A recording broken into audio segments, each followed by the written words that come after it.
The world ended on a Thursday morning and nobody even got a chance to finish their coffee.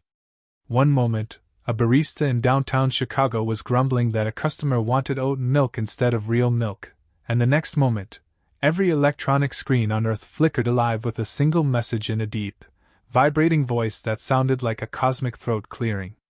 The words stretched across every billboard and phone, every monitor and smartwatch, burning themselves into human memory. Release the hunters. The barista dropped the cup. The customer screamed. A man jogging in Tokyo tripped over absolutely nothing. A toddler in Brazil giggled because she thought the big glowing words meant cartoons were coming back. The world froze, breath held, as if afraid to inhale too loudly in case the universe heard. 5 seconds later, the sky peeled open like someone had unzipped the atmosphere. Every country saw it at the same time. A silver tear ripped through the clouds, widening with a stomach-turning creak that no one technically heard, yet everyone somehow felt deep in bone marrow. Out of the slit drifted colossal geometric carriers, shaped like prisms carved by a perfectionist deity. They glowed from within like massive lanterns, casting light so pure it made human cities look like broken toys. Silence took the world in its grip, the kind of silence that only arrives when millions collectively realize they are prey. Hunters poured out. They descended without engines, arms, or wings, simply drifting downward as if gravity considered them optional. 12,000 of them, each designed for a single violent purpose. Their armor shifted color in slow ripples. Their eyes glowed like tiny suns. Their bodies were tall, streamlined, and disturbingly elegant. They were not an invading army. They were predators enjoying afternoon sport. Entire military forces opened fire within minutes, but the hunters avoided bullets with casual sidesteps, moved faster than drones could adjust, and retaliated with weapons that hummed like mechanical lullabies. Tanks melted. Jets dropped from the sky like wounded birds. Artillery fire disappeared into shimmering pockets of folded space, reappearing behind human lines. Earth realized it was hopeless within 15 minutes. Deep under the Rocky Mountains, inside a hidden government bunker that technically did not exist, the Earth Defense Committee held their emergency meeting. Half the room smelled like fear and coffee. The other half smelled like regret and more fear. General Reyes slapped his palm on the table hard enough to startle a hologram technician. He announced that the world had reached the contingency threshold. There was only one option left. Project Human Prime.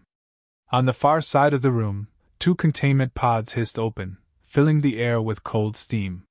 From the first pod stepped a human mountain, built with the same priorities as a bulldozer and the humor of a man who had died inside during tax season. This was Project Titan, also known as the Juggernaut. His muscles looked like they had muscles. His skin shimmered faintly, as if reinforced with invisible armor. The moment he stretched, the metal floor groaned in protest. He blinked slowly and said he could have used 5 more minutes of sleep. A researcher whispered to another that they had built a walking tank with the attitude of someone late for his lunch break. From the second pod stepped a slender man with calm eyes, long controlled breaths, and a sense of quiet so sharp it felt like a blade. This was Project Kaze, the samurai. His posture was straight as iron, and at his side hung a katana with a sleek black sheath. The sword hummed with an AI inside it, a snarky one that occasionally muttered comments only he could hear. The samurai had reflexes that broke testing equipment, and discipline so deep it bordered on spiritual inconvenience. While the Juggernaut rolled his shoulders like an impatient bear, the samurai simply bowed once to the room, as if acknowledging destiny. The tension between them was immediate. The Juggernaut said he was ready to smash aliens like cosmic insects. The samurai asked him politely to avoid unnecessary destruction. The Juggernaut grinned and said destruction was the fun part. The samurai exhaled slowly as if preparing to defeat a headache with inner peace alone. They were opposites in every way, but humanity needed both of them. The room dimmed as intercepted alien transmissions appeared on a large screen. Strange symbols twisted into human-readable text. The message was not what anyone expected. The hunters were not here to conquer Earth. They were here to retrieve one specific human. Identity unknown. The Juggernaut raised a hand and joked that it was probably him because people kept saying he had cosmic-level charisma. Nobody laughed except him. The samurai, however, stiffened almost imperceptibly. His eyes flickered down, then away. Something about the message hit him deeper than the others realized. Panic escalated topside. Cities drowned in chaos. The hunters hunted with eerie patience, scanning crowds, ignoring most people, searching for someone very precise. Every encounter felt like a nightmare puzzle. A grandmother slapped a hunter with her purse. The hunter gently moved her aside like she was a mildly inconvenient leaf. A soldier emptied an entire magazine at one of them, and the creature simply tilted its head as if studying the concept of bullets. They were here on a mission, not a warpath. Before being deployed, the Juggernaut and the samurai watched one more chilling broadcast from orbit. A hunter leader stood inside a glowing chamber, addressing its forces. It spoke about its target, describing them as the key to restoring an ancient lineage. Once retrieved, the hunters would inherit Earth by rightful cosmic law. The Juggernaut muttered something profoundly inappropriate about cosmic landlords. The samurai, for the first time, looked afraid. His hand hovered near his sword, trembling ever so slightly. When the Juggernaut asked if he was all right, the samurai quietly said he feared he already knew who the hunters wanted. It was him. As alarms blared overhead and the first wave of hunters breached North America, the Juggernaut cracked his knuckles with reckless enthusiasm while the samurai steadied his breath like a man preparing to walk into destiny's jaws.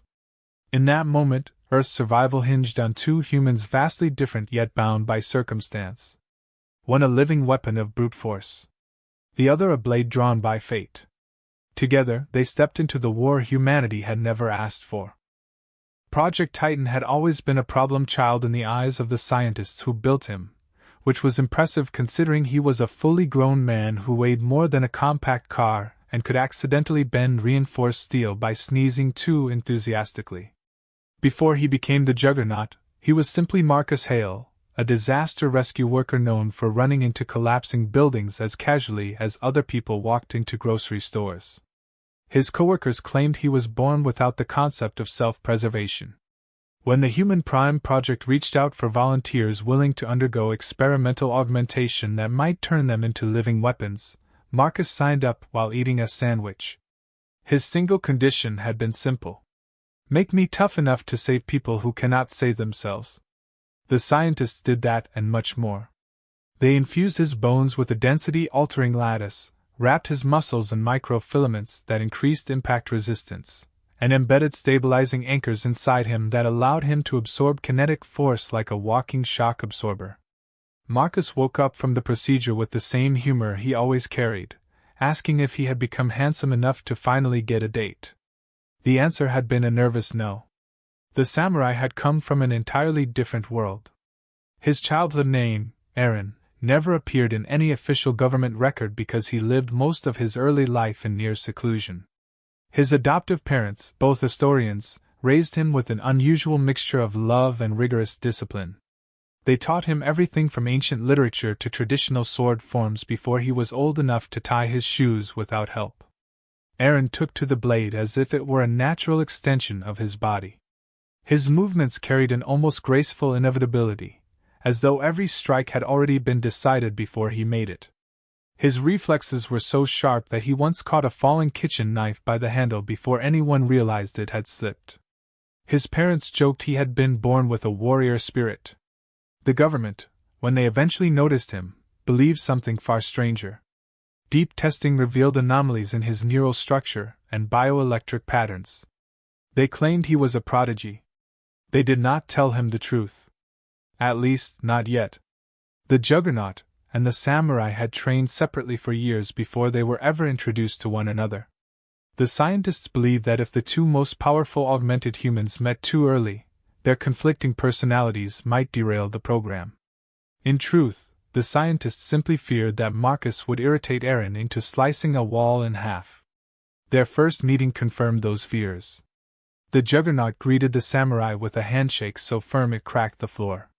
The samurai responded with a polite nod and stepped back exactly 3 inches, calculating the safest distance at which he could maintain both courtesy and preparation. Marcus immediately declared him a friend. Aaron immediately questioned his life choices. Their training sessions together became legendary in the bunker. The Juggernaut practiced overwhelming force, smashing through reinforced barriers while shouting motivational phrases only he found inspirational. The samurai moved like a quiet storm, slicing through moving targets with precise economy. When the Juggernaut missed a target and demolished half the training arena, he apologized sheepishly. When the samurai missed a target, which happened approximately never, he bowed and reset his stance. Their arguments were small but frequent. Marcus accused Aaron of being too quiet. Aaron accused Marcus of thinking too loudly. Yet underneath the bickering grew an odd, unexpected respect. That respect deepened when they faced hunters for the first time. The mission brief had been simple. Scouts reported a triad of hunters moving through the remains of Denver. The Juggernaut and Samurai were sent to intercept.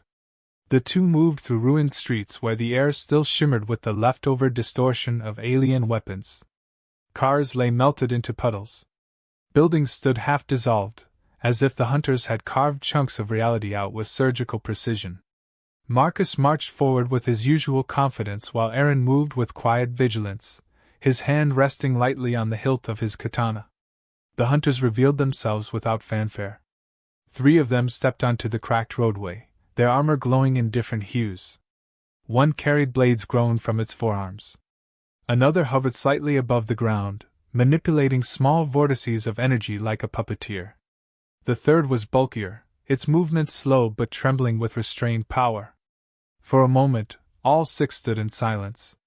Marcus broke it by saying they looked like glow sticks with attitude. The hunters charged. The Juggernaut met the first one head-on, allowing its twin blades to slam into his torso. The impact shook the ground but failed to pierce his reinforced structure. Marcus grinned and swung a fist that launched the alien through a collapsed bus. Aaron darted past him, intercepting the hovering hunter. It attempted to ensnare him with swirling pockets of bent air, but Aaron sliced through each distortion with precise strikes. His katana hummed, the AI whispering suggestions in a tone that sounded suspiciously smug. Within seconds he closed the distance and severed the hunter's energy core. The final hunter, the massive one, lumbered toward Aaron, recognizing him as the greater threat. Before it could strike, Marcus slammed into its side like a human avalanche. The alien reeled, but its systems quickly adapted. It scanned Marcus, then ignored him entirely, turning its glowing eyes back toward the samurai. There was a moment, just a flicker, when its gaze lingered on Aaron with unsettling recognition. Then it transmitted something. A single pulse of light shot upward, vanishing into the sky. Aaron finished the hunter with a decisive slash. The moment its body collapsed, he stood frozen. Marcus jogged over, panting slightly, and asked if he was hurt. Aaron shook his head, but his eyes were distant, haunted by something only he understood. While Marcus celebrated their victory by flexing triumphantly at nobody in particular, Aaron knelt beside the fallen hunter and examined the remnants of its scanner. The alien had not been trying to kill him. It had been trying to confirm him. As they returned to base, Aaron remained silent. Marcus attempted jokes, bizarre trivia, and even spontaneous chanting, but nothing pulled the samurai from his brooding. Deep down, Aaron knew exactly what the pulse meant. The hunters now had data confirming their target. They were narrowing in on the one person they had come to Earth to take. And that person was him. The Juggernaut noticed the fear in his partner's eyes but said nothing. Instead, he walked beside him, a silent, sturdy presence. They had been built to protect Earth, and whatever fate awaited them next, they would face it together. The bunker felt colder than usual when the Juggernaut and the samurai returned from their first clash with the hunters. Scientists rushed around them with scanning tools, medbots, datapads, and overly nervous expressions, but none of that noise reached Aaron. He walked as though carrying an invisible weight, every step heavy with dread he barely understood. Marcus noticed immediately because Marcus noticed everything in the way a giant bulldog notices a mouse sniffing cheese. The Juggernaut slowed his pace and finally nudged Aaron with an elbow gentle enough not to crush bone. "Aaron, you are walking like someone stole your favorite tea set. Talk to me." Aaron managed a thin smile, but it faded quickly. He could not lie to Marcus. Not now. Before he could speak, Dr. Mara Quinn swept into their path like a human thundercloud. Her lab coat fluttered behind her with all the drama of a stage curtain, and her face carried the expression of someone about to reveal news that absolutely no one wanted to hear. She looked at Aaron first, then at Marcus, then back at Aaron with the sharpness of a surgeon preparing to cut into a truth she had avoided far too long. Aaron, we need to talk. In private. Marcus puffed up instantly. If you are planning to dissect him, I vote no. Also, you will need a bigger scalpel. Dr. Quinn did not laugh. She simply gestured for Aaron to follow. Marcus started to follow too, but she raised a hand. Alone. Marcus frowned, muttered something about suspicious scientists, and stomped off toward the cafeteria to stress-eat protein bars. Dr. Quinn led Aaron down a silent corridor lit only by sterile white lights humming faintly overhead. The bunker had many rooms, but this one felt strangely untouched, almost sacred. She closed the door and motioned him to sit. He did not. His posture remained straight, eyes steady, waiting for the truth he sensed coming. She exhaled and spoke softly. Aaron, the scans from the field confirmed something we have suspected for years. The hunters recognized you. They are not here by accident. They have come for you. Aaron felt the air tighten around him. He resisted the urge to step back. Why? He asked. Dr. Quinn hesitated. Because you are not entirely human. The words hit like a blade driven through the ribs, silent and deadly. He stared at her, trying to process the statement. Not entirely human. He tried to speak but found his voice caught between disbelief and something uncomfortably close to relief. Part of him had always sensed he was different. His reflexes, his strength, the strange instinctive behaviors he could never explain. He had assumed he was gifted. Extraordinary, yes, but still human. Dr. Quinn continued. Many years ago, long before you were born, an extraterrestrial craft crashed into a remote mountain village in Japan. The government investigated secretly. Inside, they found a single infant, unharmed, alive, and radiating biological signatures that did not match any known species. To avoid global panic, we concealed the truth. A childless couple agreed to raise you as their own, and your alien physiology adapted seamlessly to human life. We monitored you from afar, but you grew faster, stronger, more perceptive than any human child had the right to be. When you displayed swordsmanship skill beyond natural limits, we intervened. That is how you were inducted into human prime. Aaron felt his heartbeat thundering in his chest. His parents had loved him. Truly, deeply. But this revelation cast every memory in a new and painful light. Did they know what he was? Did they ever question why he never fell sick, why he learned so unerringly fast, why he moved with instincts no child should possess? Had they hidden it from him, or had they simply accepted him as their son without hesitation? Dr. Quinn continued speaking, explaining that his genetic structure contained dormant sequences they could not decode, abilities they had observed only faintly until now. The hunters scanning him had not been targeting an enemy. They had been verifying an identity. They believe you are one of theirs. And not just any one. Their signals suggest you are part of a royal lineage. The words felt unreal. A royal lineage. Him. A warrior trained by historians who treated him like a miracle. A teacher who once lived quietly among dust and books. Now a soldier fighting hunters he never asked to meet. The truth pressed into him until he felt unsteady. He finally sank onto a cold metal chair, burying his face in his hands. Every breath trembled. Dr. Quinn lowered herself beside him. Aaron, listen. The hunters are not invading Earth. They are retrieving what they consider lost. You. But their empire operates under strict doctrine. If they reclaim a royal heir, the territory he lived in becomes annexed. Earth would fall under their rule by ancient law. Billions would become subjugated. Aaron felt a flash of heat inside him, a spark of alien instinct that growled like a beast beneath his skin. Something within him did not like the idea of being taken. Something ancient and territorial. He clenched his fists until his knuckles whitened. And if I refuse? He asked. Dr. Quinn closed her eyes. They will burn the world until you comply. The door slammed open. Marcus stood there, breathing heavily, holding a half-eaten protein bar like a weapon. I knew something shady was happening. If you abduct my teammate again, I swear I will sit on this entire room. Dr. Quinn rubbed her forehead. Marcus, this is not the time. Marcus ignored her and marched straight to Aaron. When he saw the samurai's shaken expression, the humor drained from his face. He crouched down, meeting Aaron's eyes with surprising gentleness. I don't know what they told you, he said, but I know who you are. You are my partner. My friend. The quiet guy who slices robots with the elegance of a ballet ninja. I do not care if you are human, alien, or a glow stick with feelings. You are sticking with me. Aaron finally breathed.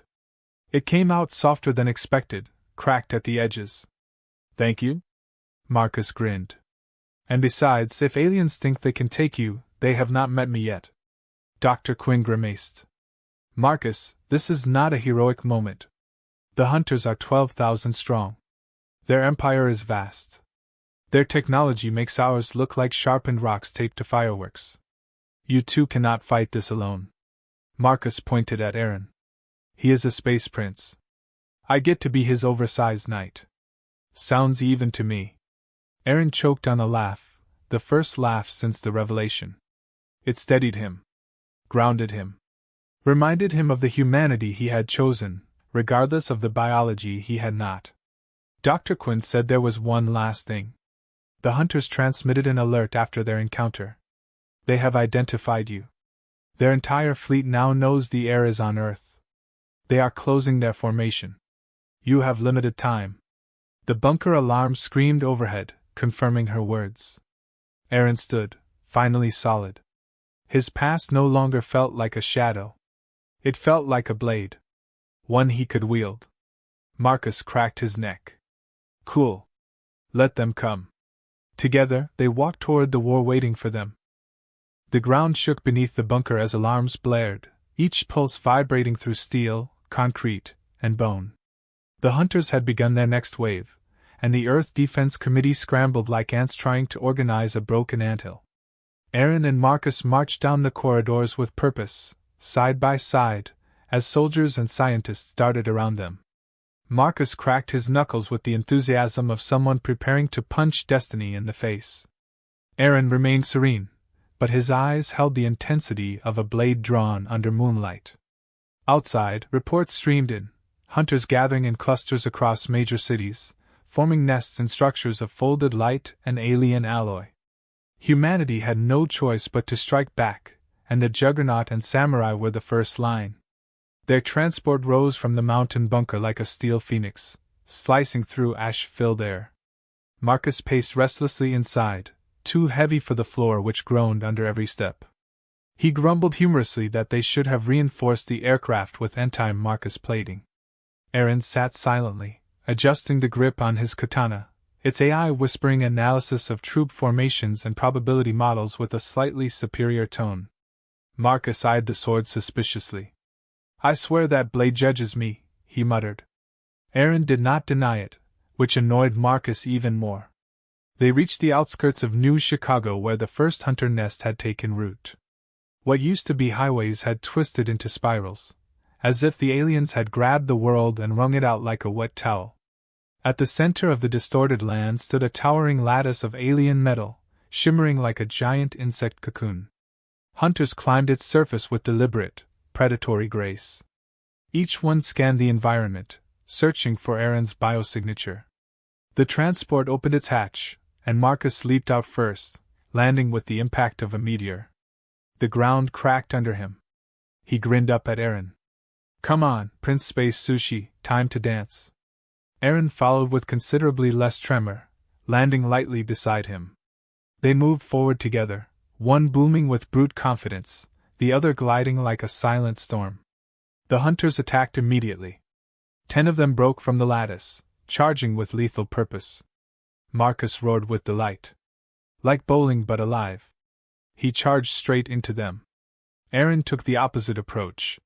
He stepped forward in a slow exhale, and then he vanished into motion. His blade cut through air, and the hunters reacted too late. Strikes landed cleanly, slicing energy cores, severing limbs of light, dismantling foes with elegance no machine could replicate. Marcus fought like a walking avalanche. Hunter spears shattered against his skin, their blades bending like cheap plastic. He grabbed one alien by the face and used it as an unwilling club against another. At one point he yelled, "Stop hitting yourself," while smashing a hunter into its companion. Aaron would have scolded him if he were not simultaneously dealing with a hunter that manipulated gravity. The alien created spheres of condensed force, each one ready to crush him, but Aaron sliced through them with calculated precision. His instincts felt sharper, almost electric. Every movement whispered of destiny. The battle drew more hunters. They swarmed like a shimmering tide with perfect coordination. Aaron and Marcus fought back to back, an unstoppable storm of force and finesse. When Marcus punched the ground, a shockwave blasted dozens of hunters aside. When Aaron moved, time itself seemed to hesitate. Their assault weakened the nest enough for Earth's forces to launch a bombing run. Missiles streaked overhead, exploding against the alien structure in bursts of desperate light. The hunters scrambled, momentarily disoriented. Marcus used the distraction to wade forward and tear apart the base supports of the nest with his bare hands. The structure tilted, cracked, and crashed into itself. Before they could celebrate, the sky darkened. A new presence descended. The air vibrated with authority, ancient and cold. Hunters stepped back, forming a circle of reverence. From a descending beam of pale blue light emerged Admiral Zyril, her form tall and regal. She wore armor that pulsed like a living star and eyes that pierced through everything they saw. Even Marcus, who feared absolutely nothing, stopped mid-flex. Aaron went still as frost. Zyril approached with the calm of someone who had never lost anything in her life. She studied Aaron as though confirming a long-awaited artifact. When she finally spoke, her voice resonated like crystal striking stone. "Prince Kaler, heir to the celestial dominion, I have come to bring you home." Aaron's breath caught. That name struck the core of memories he did not have, yet felt painfully familiar. Marcus moved in front of him immediately, jaw set. "He is not going anywhere with you. Unless it is to lunch, and I doubt you serve ramen." Zyril barely acknowledged him. She lifted a hand. Behind her, massive engines on the mothership activated, releasing waves of terraforming energy toward Earth's atmosphere. The sky turned blood red as continents trembled. She spoke with chilling calm. "The world you inhabit is fragile. If the prince willingly returns, we will cease the conversion process. If not, this planet will be restructured to suit our future needs." Aaron stepped forward, fingers tightening around his sword. "I am not your prince." Zyril tilted her head, disappointed. "Your denial changes nothing. You were born to us, raised among them. Your place is with your own." Aaron felt anger bloom inside him for the first time, pure and unfamiliar. "My place is where I choose it to be." Before anyone could move, Dr. Quinn's voice crackled through their calms. "Aaron, do not resist. We must negotiate. You must come in. It is the only way to minimize casualties." Aaron froze as betrayal seeped through the link. Marcus tore the communicator from his ear and crushed it. "Do not listen to her. You are not property." Hunters closed in, responding to Zyril's command.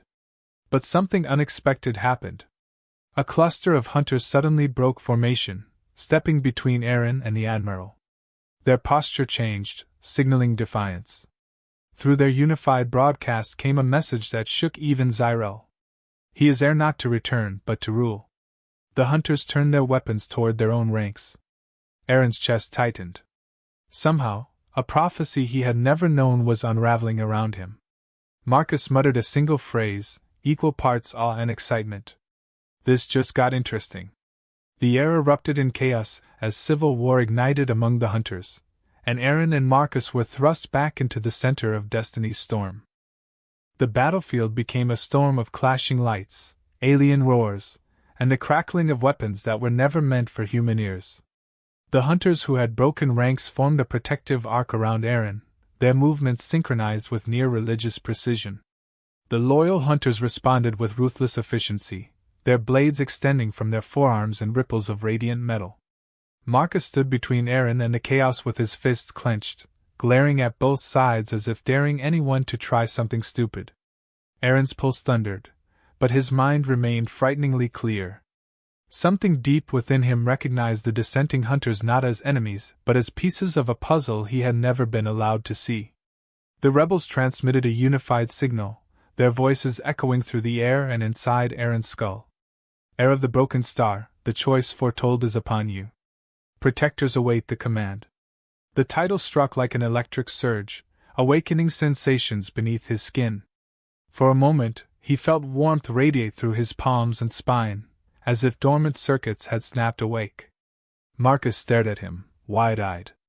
"Hey, Prince Kayla 2.0, you are glowing." Aaron looked at his hands. Faint trails of silver energy pulsed beneath his skin, forming patterns like constellations.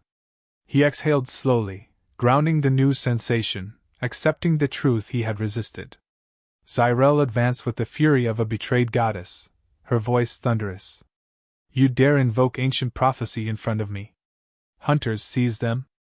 Her loyal warriors surged forward in a perfect wave, but the rebels countered, colliding in a cascade of light and sound.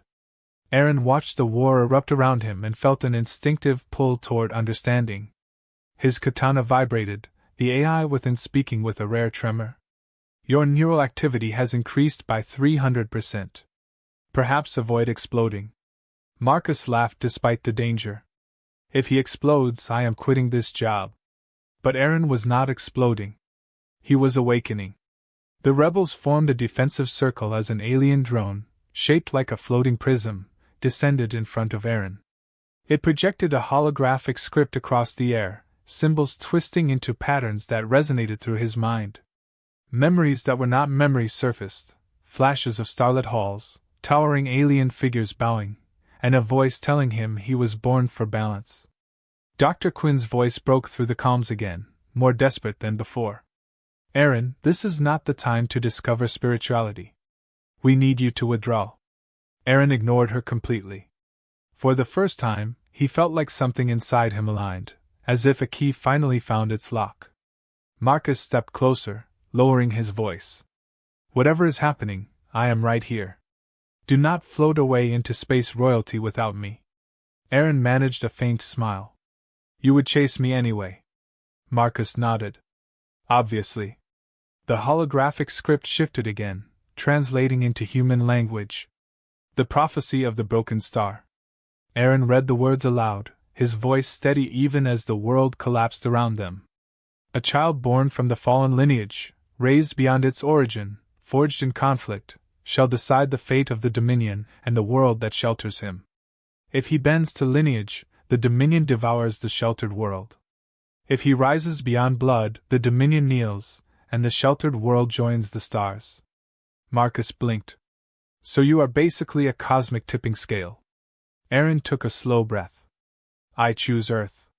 The moment he said those words, something inside him ignited. His aura flared bright enough that several hunters staggered back. The AI in his katana gasped theatrically. "Finally, you are using the advanced settings." Marcus snorted. "The sword is sassier than me." Aaron stepped forward, energy swirling around his limbs like ribbons of silver fire. The ground vibrated beneath each step, his alien heritage revealing itself as pure instinct. He raised his blade and the air around him shimmered. Zyrel froze, truly stunned for the first time. She whispered a single word. "Impossible. You are not fully awakened." Aaron looked directly at her. "I am now." With a burst of speed, he launched himself into the fray. Marcus followed, barreling through hunters with unstoppable momentum. Together they moved like two forces of nature. Aaron sliced through gravity distortions, energy shields, and shimmering blades that once posed lethal threats. Marcus absorbed hits that would pulverize tanks, redirecting the force into thunderous counterattacks. The rebels rearranged their formation to support Aaron, recognizing him as the true heir. Cyril, furious, activated her command staff. The sky trembled as a massive shockwave rippled outward, forcing rebels and loyalists alike to stumble.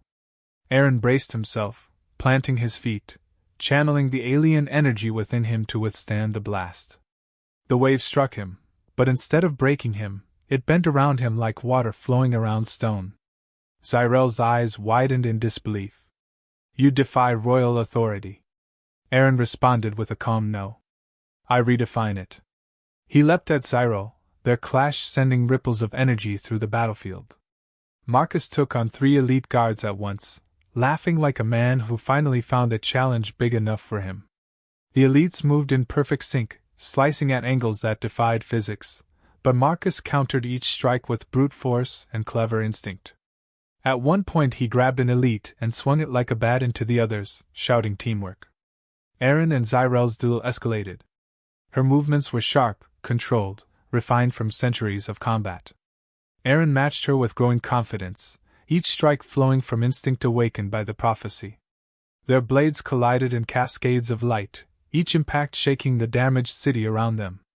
Cyril snarled as his aura intensified with every exchange.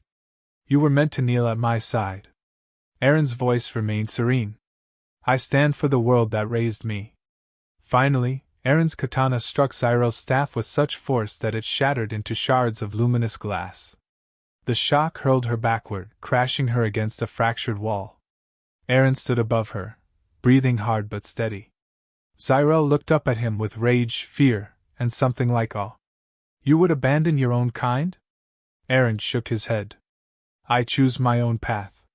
The rebels released another broadcast. "The heir has chosen. We follow." The loyalists faltered. The war paused as both sides absorbed the meaning of Aaron's declaration. Earth's fate was shifting because of one choice, one identity reclaimed and repurposed. Marcus stepped beside Aaron, bruised but grinning. "You just made space history." Aaron felt his pulse steady and whispered, "This is only the beginning." The sky above trembled again as the mothership prepared another attack, but this time Aaron did not feel fear. He felt clarity. Power. Purpose. Together, he and Marcus turned towards a looming threat, ready to end the conflict on their terms. The ground trembled as the mothership above shifted its formation, massive panels unfolding like the petals of a mechanical flower. The air thickened with an unnatural pressure that made even the Juggernaut momentarily pause. Energy beams extended downward in spiraling formations, merging into a central column that pierced the clouds with a blinding glow. Aaron sensed the intention immediately. The terraforming core was activating again, but this time with enough power to overwrite entire ecosystems in minutes. Marcus cracked his neck and stared upward with a grimace.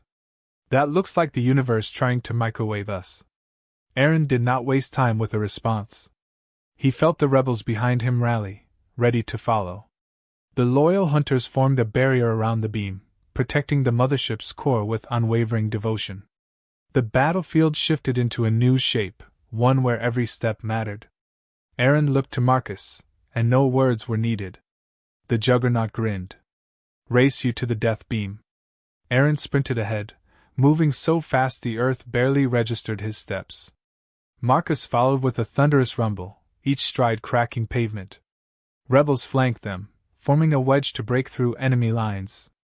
Loyal hunters unleashed barrages of gravity bursts and slicing energy arcs. Aaron wove through them like wind cutting through a forest. Marcus bulldozed through obstacles with unstoppable momentum. One alien launched a vortex trap at Marcus, a swirling sphere meant to compress anything inside into nothing. Marcus simply punched it. The vortex shrieked and unraveled into dust. Aaron's blade sliced through barriers of folded space, his energy flaring brighter with every strike. It felt less like he was learning to use his abilities and more like he was remembering them. Halfway to the central beam, Cyril reappeared, battered but unbroken, her eyes burning with imperial fury. She descended like a comet, slamming into the ground with enough force to crater the earth. Dust and debris erupted in a storm. Hunters on both sides staggered. Marcus braced himself while Aaron slid to a stop, sword drawn. Cyril rose from the crater, her armor glowing red with overcharged energy. Her voice trembled with rage. You cannot rewrite fate. The Dominion's future rests upon your return. Aaron raised his blade, feeling the quiet confidence settling into his bones. Fate is not written by blood alone. Cyril launched herself at him, moving faster than before. Her strikes were vicious, fueled by desperation. Aaron met each blow with elegance and strength, the clash of their weapons ringing like the tolling of distant stars.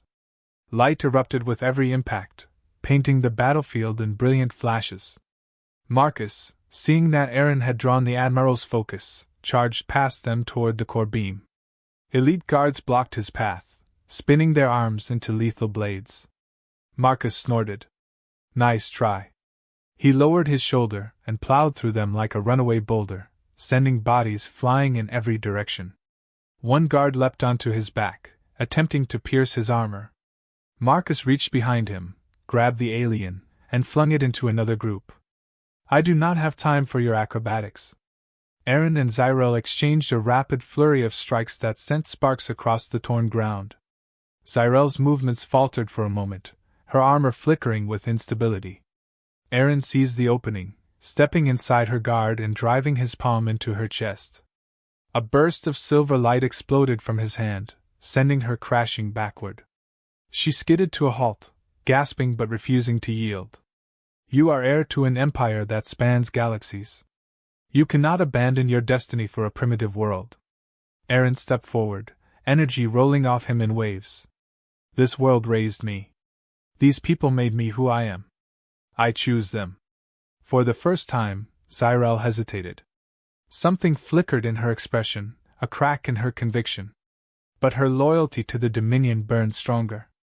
She unleashed a scream that rippled through the air, calling reinforcements.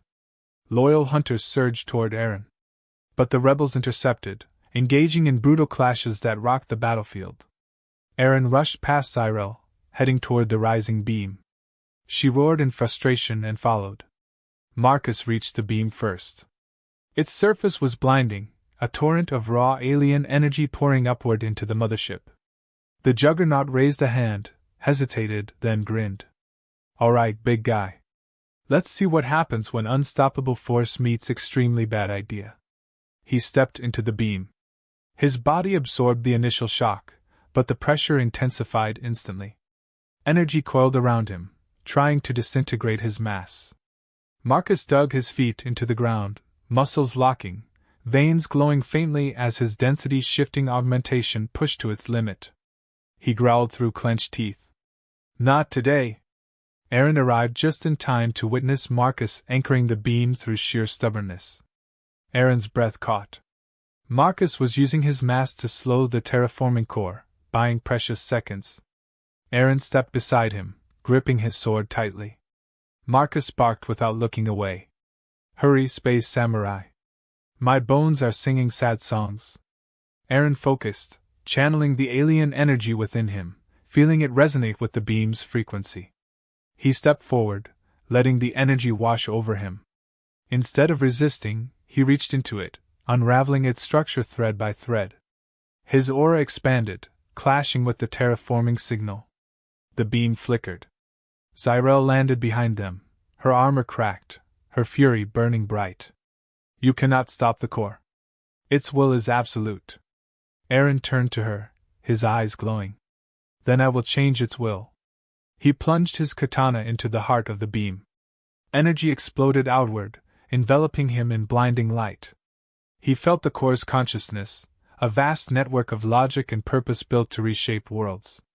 It tried to consume him, but his hybrid identity allowed him to interface with it.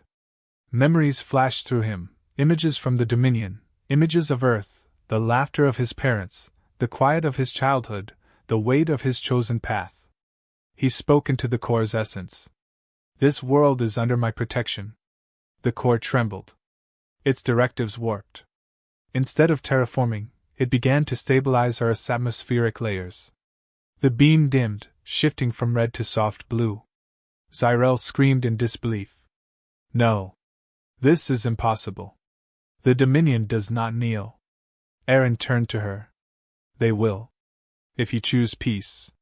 Zyrel fell to her knees, the fight drained from her as the mothership's systems recalibrated. Hunters, both rebel and loyal, halted their battles. The transmission from the mothership changed tone. The heir has spoken. Terraformation suspended. Awaiting new directive. Marcus finally stumbled out of the beam, smoke rising from his shoulders. He groaned. I think I just wrestled the sunbeam. Aaron caught him before he fell. You held the world together. Marcus smirked. Add that to my resume. The battlefield quieted. Rebels knelt. Loyal hunters lowered their weapons. Zyrel bowed her head, defeated but not dishonored. Aaron stood tall, breathing deeply as the sky cleared above them. Earth had survived. But more than that, it had changed. The Dominion now recognized a new sovereign voice, one born on their world but shaped on Earth.